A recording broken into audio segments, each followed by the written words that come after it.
Saan pala po kayo ipinanganak? Sa bahay po. Sa bahay. Homeschool po ako, Your Honor. Kasi salo po kami ng farm. Anong taon po kayo nagtapos sa homeschooling sa elementary? Your Honor, dire-diretso po. Bandang anong taon natapos po yung grade 7 sa homeschooling? Your Honor, tutorial po kasing ginawa po sa akin. Salo po kasi kami ng farm nakatira po. Actually, Mayor, familiar po ako sa homeschooling dahil yung isang anak ko rin, yung huling 2 taon niya sa high school, for health reasons, sinomeschool ko po siya. And meron po kaming homeschool provider noon.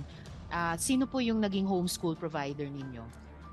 Your Honor, yung nag-homeschool po sa akin, teacher lang po. Pati